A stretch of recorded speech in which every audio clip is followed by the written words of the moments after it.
returning Philippine Navy warship gets a warm welcome in Davao City.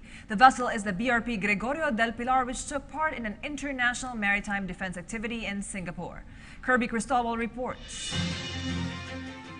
BRP Gregorio del Pilar docked this morning at Sasa Wharf, Palacan, Davao City after sailing from Singapore, where it participated in the International Maritime Defense Expo Asia 2017 last May 11 until May 19.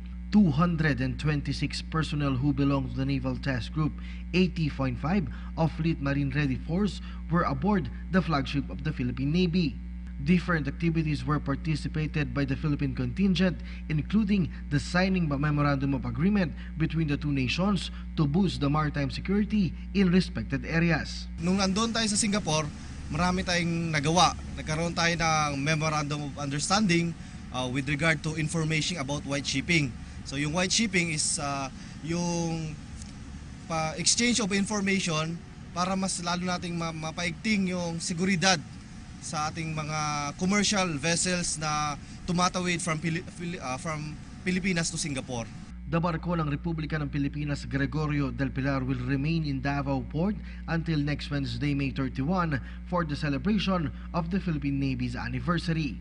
The stay of the ship also aims to showcase the developments and improvements of the Navy through the modernization program of Duterte administration. For the purpose po ng celebration ng Philippine Navy ng 119th Philippine Navy anniversary. So as part po ng celebration na yon, may kautusan sa amin na magdaong dito galing sa Singapore para maging isang display ship or open ship para for the purpose na may pakita natin sa ating mga kababayan na dito sa taga Davao, mga Davaoeños, kung ano yung meron yung Navy natin ngayon para makita nila na ito yung mga improvements and mga modernization ng Philippine Navy. Meanwhile, a short program was held upon the arrival of BRP Gregorio del Pilar, wherein Davao City Mayor Sara Duterte Carpio attended the ceremony together with the Eastern Mindanao Commander, Lieutenant General Leonardo Guerrero. Mayor Duterte Carpio was honored and grateful for BRP's Del Pilar selections of Davao City for its first port call upon return from Singapore's mission. She strongly believes that this will help in securing the maritime domain of our country. For PTV News, Kirby Cristobal, Palacan, Davao City.